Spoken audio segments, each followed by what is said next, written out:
This story to a friend of mine recently, and he asked the same question to his daughter. And when he asked his daughter, what superpower would you want? She told him she wanted the power to talk to animals. And he said, oh, that's interesting. Why would you want the power to talk to animals? And she said, so that when you and mommy are on your phones, I'll have someone to talk to. Welcome to Freedom Matters, where we highlight the issues, struggles, and success we encounter in our digital world. Our mission at Freedom is to develop better ways of interacting with technology so you can become healthier, happier, and more productive.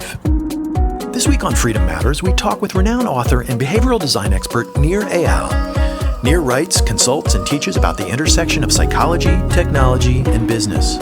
He joined the Freedom team for a lively discussion about overcoming distraction in these challenging times.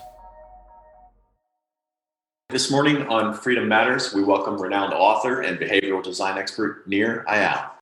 Nir Eyal writes, consults, and teaches about the intersection of psychology, technology, and business. Nir previously taught as a lecturer in marketing at the Stanford Graduate School of Business and the Hasso-Plattner Institute of Design at Stanford.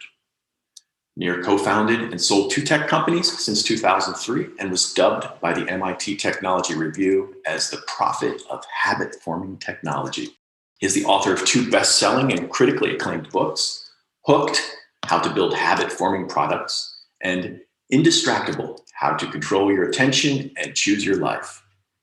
Nir attended the Stanford Graduate School of Business and Emory University. From the Freedom team, we have Alex Dempsey, Fred Stutzman, the founder and CEO of Freedom, and myself, Phil Amalong. Nir, thank you so much for joining us today. Really glad to have you here. Oh, my pleasure. Let's jump right into it. I'm going to hand it over to Fred. Okay, thanks, Phil. And Nir, thank you so much for your time. Really excited to have you on, and thank you for all the collaborations we've done over the past few years. Yeah, I just want to point out, Fred, it's been many, many years. We are getting old because we've known since I think we both started in our respective industries. So yeah, exactly. Friend, and it's been awesome to see what a great impact you've had on the world in terms of how technology can be really part of the solution. I'm so proud that we've known each other all these years and that you guys are having such an amazing impact on a problem that I would say saw early. I think you even saw earlier than I did. And congratulations on being such an important part of the solution to the problem. Oh, geez. Well, thank you. That is so nice to hear. And I mean, you were absolutely one of the early supporters, and one of the, you've been with us since sort of the OG Freedom. So thank you so much. And when we started, when we really started building the company out, your book Hooked had sort of arrived on the shelves at that time. And so I famously, I read that book, devoured it, and shared it, and would give it to every person who joined. And I said, this is the map. This is what we are fighting against. And this lays it all out. So, just an incredible work and incredible insight. And, that's been really a hallmark of your career, being ahead of so many of these things. So we're talking about, all of these things today. And maybe I thought we could sort of start out at a pretty high level. So the book that you most recently wrote is Indistractable. And I'm wondering if you can give us a brief overview of your thoughts around how to be indistractable in this very challenging time. Yes, absolutely. Absolutely. So Indistractable is really about this quest that I had to manage distraction, that I found that in my own life, I was struggling to do whatever it was I said I was going to do. I would say I was going to be fully present with the people I love, and yet somehow I would check my phone. I would say I was going to exercise. I would say I would eat right, and yet I wouldn't. I would say I was going to focus on that big project and, not procrastinate and work on that thing I've been putting off, and yet somehow 30, 45 minutes later, I'd still be doing anything but the thing I said I was going to do with my time. And so I really wanted to figure out, how do I acquire what I think is the skill of the century, the power to be indistractable. And indistractable is meant to sound like indestructible. I made up the word. And it's supposed to sound like a superpower, because I really do think it is, because there's no area of your life that is not affected by your ability to control your attention. That controlling your attention is how we eventually control our life. And I think today, the price of progress, I'm not a tech Luddite. I love technology. And I don't want to wind back to the clock to some mythical time before distraction existed. It has always existed. And I'd much rather live with the iPhone and with Google and with these amazing technologies. But I want to make sure that I can use them as opposed to them using me. And so what I did was try and solve the problem for myself. I've never been someone who has a lot of self-control or a lot of willpower. In fact, even saying those words kind of sends shivers down my spine, because I used to be clinically obese. And I remember that what my mom would tell me, have some self-control, just have some willpower, stop eating so much. And of course, that didn't help at all, right? It just made things worse, because I felt guilty about how much I was eating and what I was eating. And I think there's a real analog here for our digital distractions, that I think it's very easy to blame these things as causing our distraction.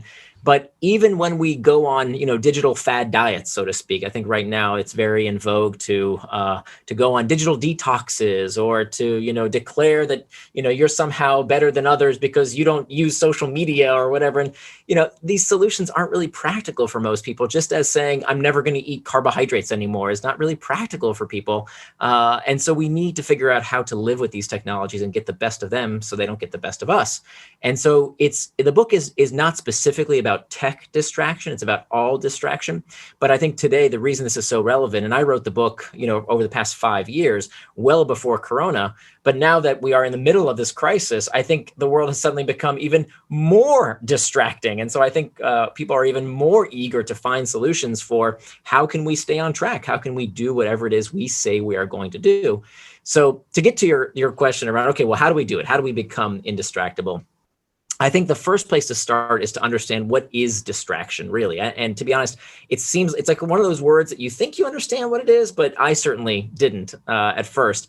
And when you look at the origin of the word, it turns out that there's something interesting hidden in the Latin origin of the word distraction, that if you ask people, what is the opposite of distraction? Most people will tell you the opposite of distraction, of course, is focus, right? If you're not distracted, you're focused. But that's not actually the case. That the opposite of distraction is not focus. The opposite of distraction, if you look at the Latin origin of the word, the Latin origin comes from trahare, which means to pull, and they both share the same root word. The opposite of distraction is not focus, it is traction. So traction and distraction. And you'll notice that both words end in the same 6 letters, A-C-T-I-O-N, that spells action. So traction, by definition, is any action that pulls you towards what you say you're going to do, things that you do with intent, things that move you forward towards your values and help you become the kind of person you want to become. The opposite of traction is distraction, any action that pulls you away from what you plan to do, anything that is not in accordance with your values, anything that moves you away from becoming the kind of person you want to become. So this is really important for 2 reasons. Number one, anything can be a distraction, right? So my daily routine used to be, I'd sit down at work and I'd say, okay, I'm not going to get distracted. I'm not going to procrastinate. Nothing's going to get in my way. I'm going to work on that big project that I've been delaying. Here I go. I'm going to get started right now, right away. But first, let me check some email, right? Let me just tick off those easy tasks on my to-do list. Let me just scroll that Slack channel, because that's work, right? That's work related. Let me just do that stuff real quick. And what I didn't realize is that is the most dangerous, pernicious form of distraction, is the kind that tricks you into prioritizing the urgent at the expense of the important. And that, if you sit down at your desk and you start playing start playing a video game or scrolling Facebook, well, obviously you got distracted, right? That's pretty clear. But if you justify, I'm checking email, I'm scrolling Slack channels because that's a work-related task, you are still distracted if that's not what you plan to do with your time. So that's distraction. And I would also argue, just like any task can be, or any action can be distraction, I would argue any action can be traction. So I am not in this camp of Chicken Little tech critics that tell us that technology is hijacking your brain, that it's addicting everyone, that it's, the powerful algorithms have rendered us powerless. Rubbish. It is totally unscientific, disempowering nonsense. That there's nothing wrong with playing video games. Why is somehow, watching Fox News or watching a football game on TV any morally better than going on Facebook or watching a movie on YouTube or playing a video game?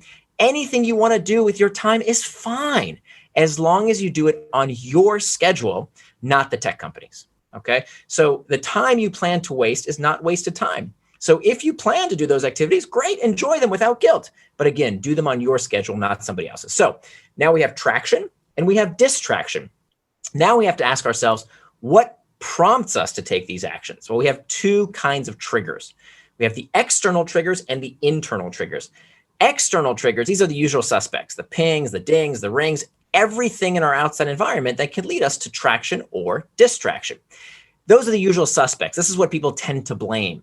But it turns out in time studies, that is not the leading cause of distraction. The leading cause of distraction is not what happens outside of us, but rather distraction begins from within. The number one cause of distraction is what we call these internal triggers. What are internal triggers? Internal triggers are uncomfortable emotions that we seek to escape from. Loneliness, boredom, fatigue, uncertainty, stress, anxiety. This is why we get distracted. This is why we procrastinate. Procrastination and distraction, these are not character flaws. There's nothing wrong with you. You don't have a short attention span. It's simply that you haven't learned, like I didn't learn, the skill set for dealing with uncomfortable emotional states. So now we have the 4 points of our compass. We have internal triggers. Mastering those internal triggers is the most important first step, because time management is pain management. If you don't manage your discomfort, you are always going to get distracted by one thing or another, whether it's too much news, too much booze, too much Facebook, too much football. You will find distraction unless you know what you are trying to escape from. So that's the most important first step. Master the internal triggers. The next step is to make time for traction. The third step is to hack back the external triggers. And the fourth step, and this is where freedom definitely comes in handy, is to prevent distraction with pacts. And this is where we can use technology to block out technology distraction. But there are 4 big strategies here to becoming indistractable that we just talked about. Master the internal triggers, make time for traction, hack back the external triggers, and prevent distraction with pacts. So that's the strategy. Now we can talk about the tactics. Well, that is fascinating. And, so much of it is... I relate to so much of it on a personal level, but we've seen it play out so much in the past few years. And I think back to the discourse around our relationship with devices and, how it's changed from, you have no control to the devices have controlled you. And we really do need to take a step back and say, no, listen, we do have some control here. Yeah. And so much of it is looking within ourselves. And I mean, your point about that you do a little bit of work and then you scroll. There are so many things that compete for our attention now, and so many things that we can justify as work. Really, the only thing that's going to be your guidepost is having some things that you can anchor to. So just fascinating advice, and things that I think we can all relate to. I wanted to hand it off to Phil or Alex, see if they have a question, and we can definitely dive deep into all of these tactics through the course of the conversation. Okay, I have a question. So one thing, like you've kind of touched on this a little bit, but a lot of us are transitioning to a new work from home environment. So we're not usually in our usual environment where, now we're experiencing all kinds of distraction that we might not otherwise face. And so I was curious to see if there was a piece of advice or a strategy or something that you've been using during this challenging time that you might offer up to somebody who is trying to cope with all these new changes and where to start basically in all of this chaos. Yeah, it's a great point. So you mean specifically with working from home? Yes, correct. Yeah, it's a great point, because I think a couple things have happened that have made us even more distractible than we were before. Number one, when we talk about the root cause of all procrastination and distraction is an emotion regulation problem. our inability to cope with these uncomfortable sensations? Well, the world just got a lot more stressful. There's more anxiety. There's more uncertainty. And so if you are not well equipped to deal with discomfort, there are all kinds of people who will take advantage of your desire to escape. Some people drink more. Some people watch more news than is healthy. Some people scroll social media. Some people do all kinds of things that take them away from what they really want to do with their time. And if they're not careful, our emotions can get the best of us. And look, I succumbed to this too. I mean, when the world was really crazy back in March, all I was doing was watching the news, and it wasn't making things better.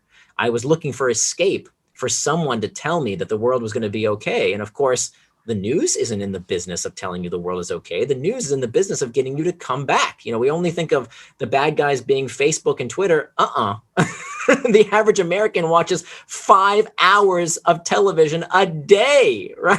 Way more time is spent watching cable news than is spent on the web. And so we have to be careful of these older technologies, which are, guess what, in the same exact business. They sell your eyeballs to advertisers. So we need to be very cognizant of those potential distractions, especially when the world is suddenly such a more anxiety-producing place now with COVID, with people losing their jobs, with having to work from home, a lot of transitions, having to homeschool their kids. And so that's the first thing that changed. The second thing that I think that changed is when we work from home, we lose the structure that we used to have in our day. So there was a benefit that I think many of us didn't realize to getting up in the morning, making sure the kids are dressed, feeding them breakfast, sitting in traffic, taking them to school, going to the office, having our lunch meetings. Like, as much as we hate that structure, it actually gave us a constraint to put certain barriers in our life. Like, work life happens here, and then I go home, and then I have time with my kids, and then I do this. And now that's all disappeared. In fact, I just saw the other day, I saw this article about how Google has seen this crazy exponential rise in people searching for the term, what day is it? Like, people can't remember what day is it. And so they have to search on Google to remind them, wait a minute, what day is it? And that's, it's such a relatable problem because everything kind of meshes together. And so without that schedule, without that constraint, it can really be maddening and make us even more likely to get distracted and go off course. And our day goes by and say, what the heck did I accomplish today, right? I was running around, yet I didn't finish hardly anything. The good news is that there are solutions for all this. That we can learn to master these internal triggers. We can make our own schedule. People resist making a schedule because they feel like it's enforced upon them. Well, it's true. If someone tells you what to do, this elicits what we call psychological reactance, right? When your boss micromanages you, when you were a kid and your mom said, put on a coat, it's going to be cold outside, your natural reaction is, don't tell me what to do, right? We hate being told what to do. But if you are the one telling yourself what to do, it actually improves your sense of well-being, your sense of agency, as long as you are the one making your schedule. And this is an absolutely critical technique. If there's one mantra in the book that I want people to remember, I'd write this down. You cannot call something a distraction unless you know what you got distracted from. Let me say it again. You cannot call something a distraction unless you know what you got distracted from. Everything is a distraction if you don't know what you wanted to do with your time, right? Everything is a distraction. And so this is no longer an optional practice. It is something that we have to do, is to decide in advance, how do we want to spend our time so that we can live according to our values? One more thing that's changed, I think is very important, is that we have new distractions. That it used to be that the distractions were confined to, your colleague tapping on the shoulder and telling you a bit of gossip when you really want to work on that big project that you have due. Now it's your kids, it's your roommate, it's your spouse. And, that is not something that we necessarily have technology solutions to, but it's a distraction nonetheless. We love our kids to death, but they can be incredibly distracting. So let me give you one technique real quick here that is straight from the book. And this is something we've used for quite a while. We've homeschooled my daughter since she was 6 years old. She's 12 now. So homeschooling is kind of normal life for us. And we had this problem when I was writing or my wife was working. My daughter would not know what we're doing because it's very hard for a child to tell if you're on the computer, are you watching a video? Are you talking to grandma over Skype? What are you doing? They don't know what you're doing. And so we instituted this practice. I'm going to show you. You may have to share this video. We call this the concentration crown. Okay. So anytime daddy is wearing, this is my concentration crown. So what you have to do is you have to go look in your house for the silliest hat you have, and you wear this hat that signals to your child, hey, when I'm wearing this, that means I can't be disturbed, okay? And so what you're doing is essentially interrupting the interruption. Yes, it looks a little ridiculous, but that's the point because they can't miss it. So children can pick up on this technique very quickly. We started this with my daughter when she was just 6 years old. Husbands sometimes take a little longer to pick up on this, but it is very effective with spouses as well. So that's one way that we can actually hack back these external triggers that aren't of the digital variety, but can be distracting nonetheless. Can I take off my concentration right now? I was going to say, I think the concentration cap is a good signal to be, but it's also a good commitment to yourself, right? That's the pact you're making with yourself. I'm going to work. I'm going to get things done, and I'm going to wear this. Wear the silly hat. That's a great piece of advice. Good reminder. Nir, it's hard to not notice your energy and your passion and your positivity. And I'm just wondering, where does your motivation come from? What motivates you in this world of distraction and all the work that you're doing? Oh, thank you. I appreciate that. I think for me, it's really about, I love my job because I get to answer my own questions, right? I think my mission in life is to find and answer interesting questions. And I'll be very selfish here and say, I do this for myself, right? I found I was very distracted, and I've always been easily distracted. I've always had these big dreams of, man, wouldn't it be great if I exercise? Wouldn't it be great if I spent quality time with my daughter? Wouldn't it be great if I, did everything I said I would do, but I never did. And it was, that's why I was so excited about this line of research over the past 5 years, because I typically, when I have a problem in my own life, I will write about it to myself, not necessarily publish it, but I'll write through it. That's my way of thinking, is by writing. Then if I still can't find the answer, I'll talk to my wife about it. I'll talk to my good friends about it. If I still can't get the answer, I'll read books about it. And usually by that point, I've answered the question, right? I figured it out for myself, problem solved. Somebody wrote a great book about it, or I found some great piece of advice, done. Every 5 years or so, I come across a problem and I read all the books on the problem and it doesn't work. And that's exactly what I faced when it came to distraction. I read all these books about just get rid of your technology, right? Some professor in an ivory tower telling me that I should stop using social media. I can't. My profession depends upon me connecting with my readers online, and my readers are on social media. And so that wasn't a very practical solution. And even when I tried, I swear I tried. I got myself a flip phone off of Alibaba for $12. These kind we used to use in the 1990s. I bought one thinking, okay, no apps, right? No apps, therefore no distraction. But then I got distracted with my laptop. And so I said, okay, fine, no internet on my laptop. I'm going to go get a word processor. And I bought this word processor from the 1990s that I found on eBay. Some library had it in some, wholesale, just trying to get rid of it. So I bought this word processor and I said, okay, great. No internet, no apps, no distraction. But you see, there's this book on the shelf that would probably be relevant for my research. I should probably read that for just a bit. Let me just see if there's anything interesting. And my desk is a mess here. I really need to clean this. And my trash, but the laundry needs to. And I kept getting distracted. So it can't be that the solution is just the technology. That can't be the problem itself. There has to be something deeper. And so that's when I wanted to really go into the root cause of distraction. And I think the reason I'm so excited to share this is for a few reasons. One, I know it works because the research literature is so exhaustive out there. There's so many great studies that have been done over decades that nobody really reads, right? Like academic literature is not written to be read, it's written to be turned in, and barely anybody ever reads it. But that's kind of what I live on. I love these academic studies, and there's so much great research out there that tells us how to be indistractable. And then the second reason I'm so passionate is because the common wisdom is wrong, right? It's just like Fred said, this idea of, technology is hijacking your brain. You have no control, right? Like the Social Dilemma movie says, the only thing you can do is call your senator.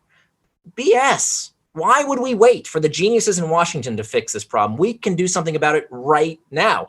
Part of the solution, of course, is using technology that smart people have made to hack back the crappy aspects of technology, right? Like this is what we as humans do. We adapt our behaviors and we adopt new technology to fix the last generation of crappy technology.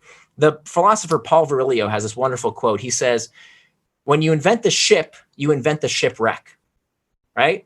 When you invent the ship, you invent the shipwreck. Technology is the ship. There's all these amazing things that technology does. We love it, but of course there's going to be shipwrecks. When was the last time you ever heard of an actual shipwreck, right? Very rare. We don't hear about shipwrecks anymore. Why? Did we stop sailing ships? Of course not. We still sail ships. We made ships better. We fixed them. We used technology to improve the bad aspects of the previous generation of technology. And so that has to be part of the solution, not to say, okay, that's it, we're not going to use it, but it's to use it in a way that benefits us. So, Nir, your points about building technology to improve technology, this has obviously been the fight that we've been fighting for the past 10 years. And it's interesting to see the shifts where, in the beginning of developing freedom, people looked at that and they said, this is the stupidest idea in the world. How you're going to use technology to fight technology. And it's been really interesting to see that shift, people realizing that, okay, there is a role. And I think part of it is like people realizing that like, oh, the current systems are so messed up, my devices, these services, they are not doing anything to respect my attention and my time. And so there is a sort of a necessary place for technology like freedom and, all of the other technology that's being built in the space. And it's such an interesting space. I kind of wanted to go back to, what's at the core of all of this, and to tie a line to freedom. When people sign up for freedom, they're often envisioning a future self where they have less distraction, they get more work done, and so much of, I think, freedom gets a boost from that. Freedom gets to tie into that motivation. And I think if everyone could tap into that kind of motivation, we would be less distractible. We would get more done. We'd feel better about ourselves. So, if you could go a little bit deeper into how people can set themselves up, set their goals up so that they can sort of chart a course towards being indistractable, achieving their goals. And, how does that tie into your system?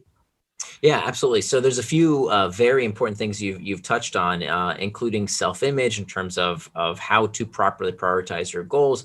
So let's see, where should we dive in? So a big part of the book acknowledges that behavior change requires identity change. And that's a big part why the book is called Indistractable, because Indistractable is the identity people can adopt. And there's a couple of different ways that can go. So there is the kind of identity that gives us a self-limiting belief. And this is in one of the chapters on mastering the internal triggers, where what we have to do is to reimagine our temperament, that many of us carry around these delusional self-images, these ideas around our capacity, around our temperament, that we are somehow fixed. And this is a really self-defeating notion, that people carry around these ideas of, oh, I have an addictive personality. I have a short attention span. The algorithms are controlling me. My kids are powerless, right? Well, when we carry around these notions, I'll give you a really good example. A few years ago, there was this concept in the psychology community that was called ego depletion. And ego depletion is this idea that we run out of willpower, right? We've all heard this, right? That you run out of willpower like gas in a gas tank. And even if you haven't heard the term ego depletion, if you're anything like I used to be, you act accordingly. And this is what it looks like. I would come home from work and I would say, boy, I'm spent, right? I can't make any more good decisions. Give me that pint of Ben & Jerry's. I'm going to sit on the couch and watch Netflix, right? Because I no more willpower left. And it turns out that there was some studies conducted by a particular researcher that showed that, wow, willpower is a depletable resource like gas in a gas tank. Until another group of researchers said, this smells fishy. Let's rerun those studies. And this is what we do in the social sciences. When there's a research result that sounds a little bit too good to be true, we replicate the study. And if you followed the social sciences lately, we're going through what's called a replication crisis, because it turns out a lot of studies, Not so much. It's not real. And so when we reran, not me, but when other researchers reran these studies around ego depletion, it turns out that these studies could not replicate this effect of willpower being a depletable resource, except in one group of people. Now, there's a wonderful psychologist by the name of Carol Dweck. You might recognize her from she's written several books. One of them was Mindset, was the most famous book she wrote.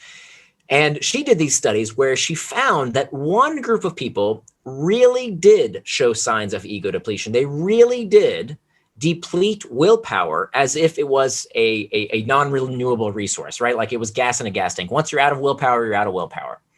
And that group of people, the only people that exhibited this willpower, this ego depletion effect, were people who believed that willpower was a limited resource. That's it. The only people who exhibited that trait. And so this is a great demonstration of how our beliefs shape not only our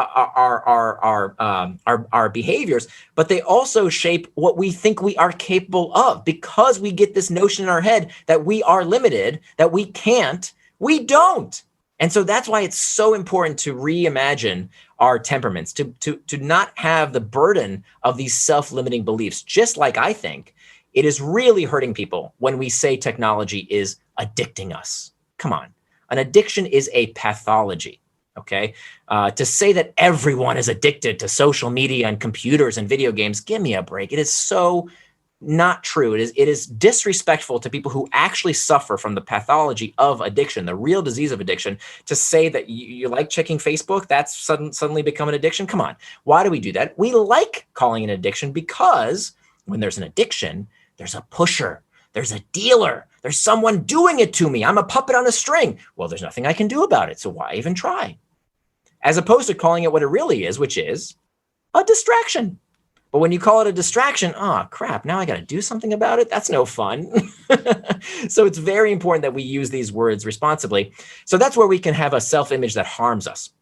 But we can also have a self-image that helps us. So, one of the reasons I'm so optimistic, Phil, to answer your question, why am I so positive? Why am I so optimistic? Is because I know we've been here before.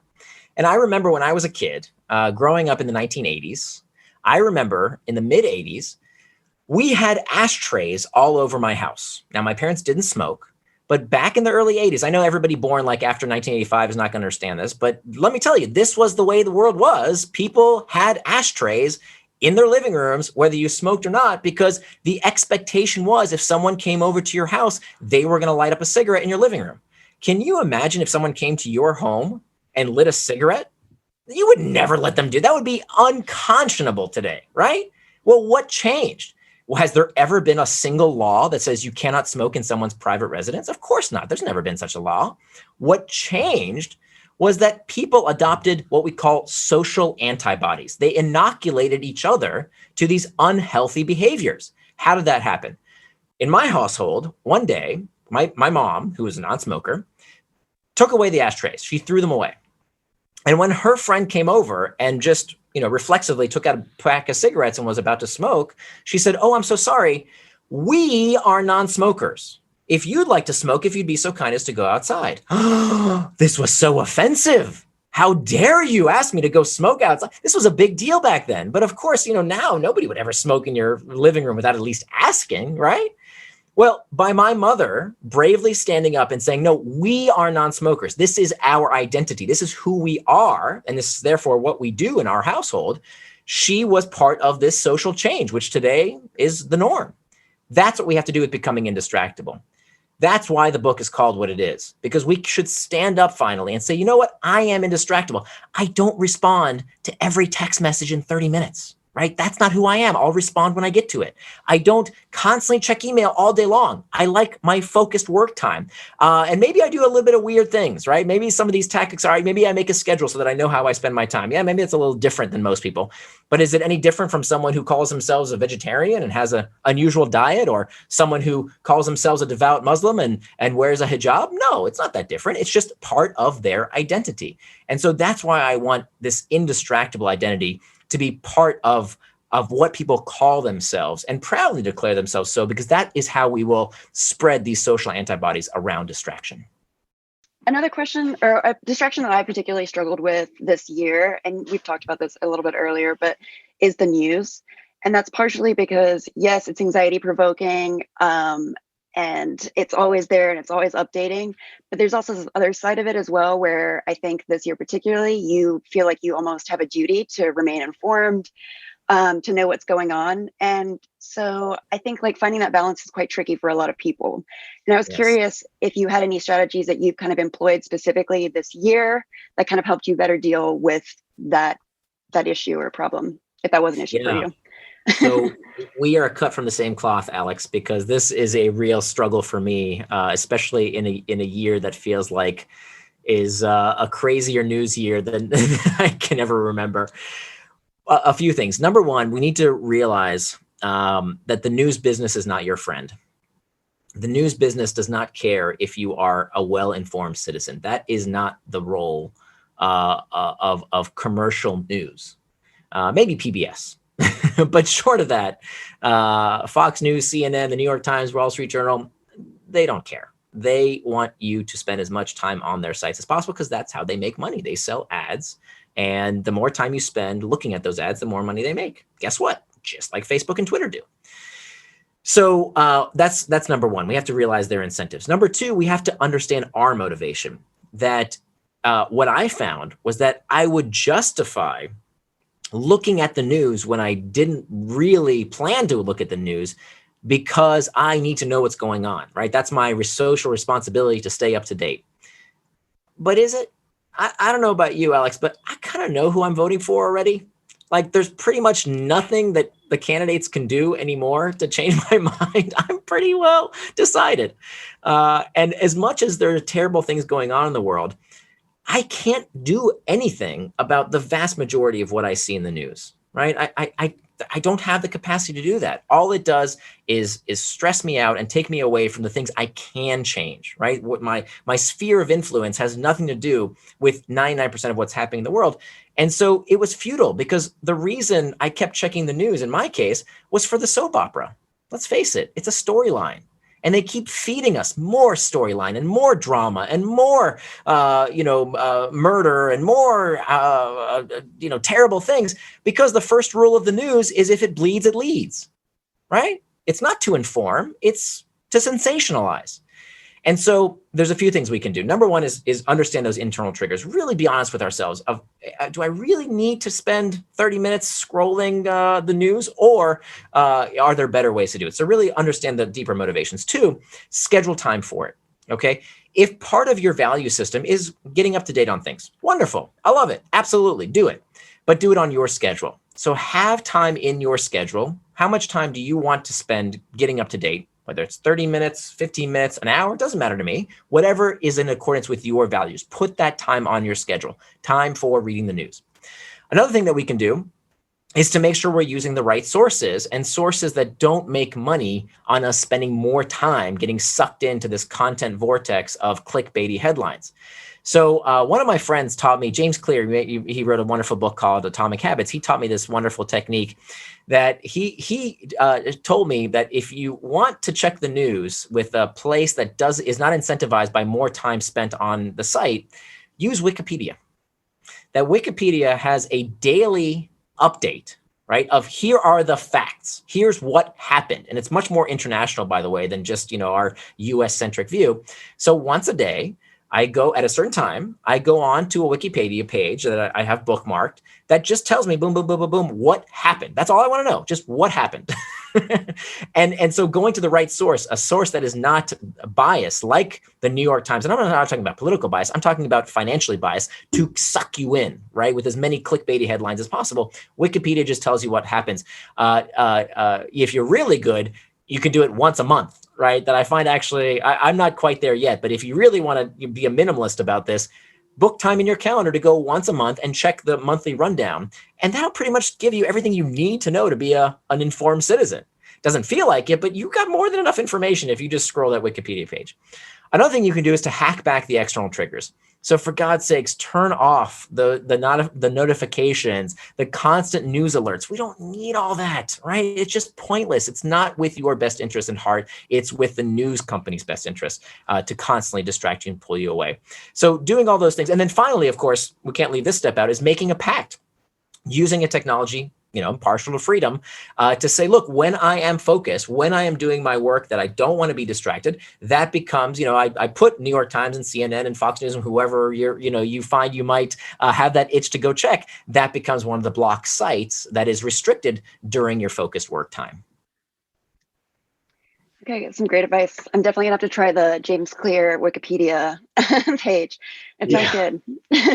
Yeah, we'll get a link to that. I think I want to go back to highlight one little piece of advice there, and that is that really resonated, and that is how the news alerts make you feel. So we have this idea that it's a good thing to be engaged, and it is. It's a good thing to check the news. It's a good thing to know what's going on, but ultimately, you have very little control over that. And kind of going back to what we were discussing earlier, the things that are going to make you feel better are the things that you can exert control over, the change that you can make. And so, knowing the change that you can make, knowing how you can improve yourself, and not letting these things act on you is such a key piece of advice. So thank you for that. Absolutely. And another plug that I'd like to mention is if you do want to participate, if you do want to figure out a way to give back, I'd recommend looking into the effective altruism movement. Which is wonderful. If you just type in Google effective altruism, it's a very results-driven outlook in terms of how we can make the most change with the fewest resources. And so you'll find a lot of boring charities that aren't very emotional, but have huge impacts on people's day-to-day lives. Here, I want to ask about traction versus distraction. And do you find that as someone moves away from distraction and gains techniques to become indistractable, that there's a cumulative effect there, like new habits start to take over, and that's kind of moves us along, builds some momentum in the new direction? Absolutely. Yeah, absolutely. So this is where, back to this mantra of you can't call something a distraction unless you know what it distracted you from. This requires turning your values into time. So what are values? Values are attributes of the person you want to become. That's what values are by definition, attributes of the person you want to become. So the central question becomes, how would the person I want to become spend their time? And so here we have these three life domains. We have you at the center. We have your relationships as the next ring, and then finally your work. And so we have to start with that center ring of you, of how would the person I want to become spend time on themselves according to your values. And it's not up to me or anyone else to tell you what your values should be. If you don't do this, other people will make sure to impart their values on you, whether they value your money, your time, your attention. They'll make sure they plan your day for you. But if you sit down and say, look, part of my values include my physical health. Okay, well, let's put that on our calendar first and foremost. I'm not saying it has to be, but if it is one of your values, let's put that down. Do you have time for exercise? Do you have a bedtime, right? For years, I would tell my daughter, you have to go to bed on time because, that's what you have to do at bedtime, right? Everybody knows you need a bedtime. And then she said to me one day, well, when's your bedtime? And I don't have a bedtime. Well, I was a hypocrite. I know that sleep is important. Why didn't I have a bedtime? I don't know. Now I have a bedtime. And so because I value my physical health and my emotional and mental well-being require me to get adequate rest. So now I have a bedtime. And that's on my calendar. So, planning these simple things, most people do, the vast majority of people do not do this. Whether it's, and by the way, this also includes the fun stuff, right? I am an advocate for, if you love playing video games and that's part of your values, put time on your calendar for video games or social media or whatever else that is part of your value system and helps you become the kind of person you want to become.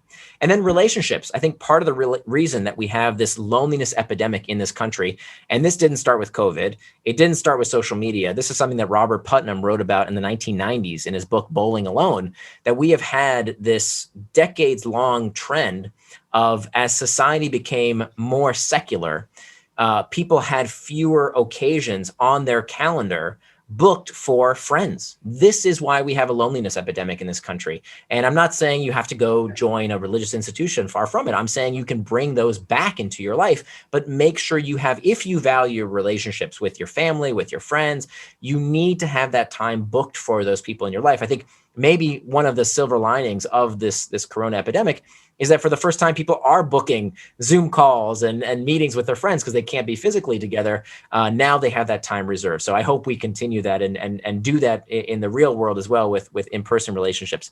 And then finally, with our work, how would the person I want to become spend their time when it comes to work-related tasks? Most people spend almost their entire day doing what's called reactive work. Reactive work involves reacting to stuff, right? Reacting to emails, reacting to phone calls, reacting to notifications.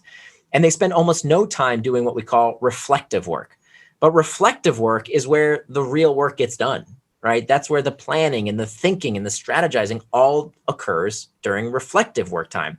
If you only do reactive work, you're going to run real fast in the wrong direction. You have to have at least some time in your day reserved to do that reflective work without distraction.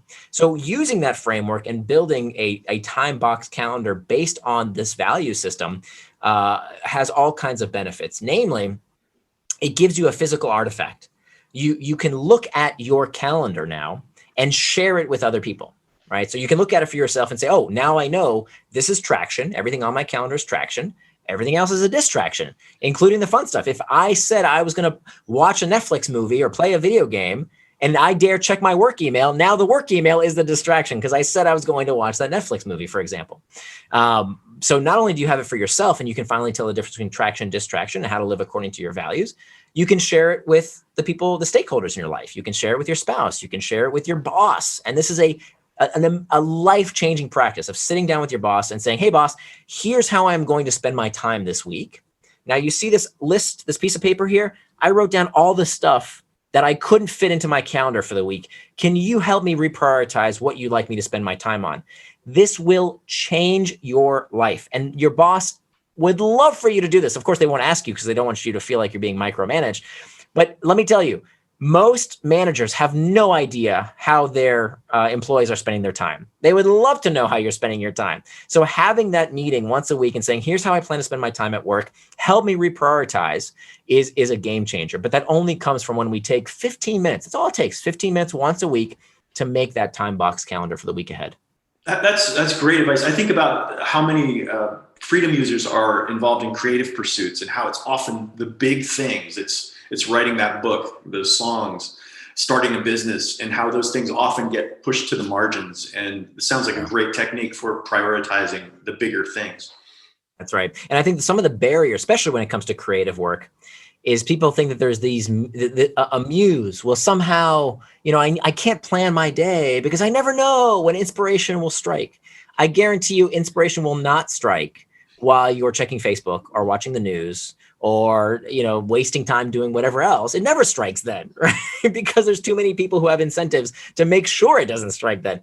It only happens, inspiration only happens when you put your butt in the chair when you said you would, and you are ready to do nothing but that creative project. And that only comes from planning that time. And you have that routine set up. You know what time works for you. I mean, I think anecdotally, I've seen the work days of famous writers, and whether you're working at midnight or whether you're working at 4 a.m, whatever works for you. As long as you've got a routine, as long as you've got goals, and you put in the work, butt in the seat is really what it's all about. That's right. And this isn't something that's static, by the way. It's very important. People think, oh, if I make a calendar, I can never change it. No. You don't change it in the day. Okay. In the moment, you don't change it, but you can revise it day to day, or what I do week to week. Most people do it week to week. So the mindset is not a drill sergeant. The mindset is a scientist. A scientist runs experiments, right? So this week I thought I needed this much time for email. It turns out I actually needed more or less, or this meeting came up and so now I need to adjust a few things. So I do it once a week, every Sunday night. There's time in my calendar on Sunday night to look at the week ahead and make those small adjustments so that my calendar becomes easier to follow. How can I make it easier to follow? Oh, you know what? I find that I do my best writing first thing in the morning or right after lunch or whatever it might be. I experimented from, years of this practice so that now it's just, a few minutes to put this into place. And because you perpetually learn from how long certain tasks will take you. You get better at predicting how much time you need for them. Nir, I want to be mindful of time here. Just want to wrap it up, and just anything else you'd like to say? Any other thoughts about this year, or kind of advice to people as they dive into all the challenges in front of us? Yeah. I think that if there's one big lesson, if you wanted to summarize Indistractable with one saying, with one mantra, it's this: that the antidote to impulsiveness is forethought. That our species, maybe our most amazing trait is our ability to see into the future.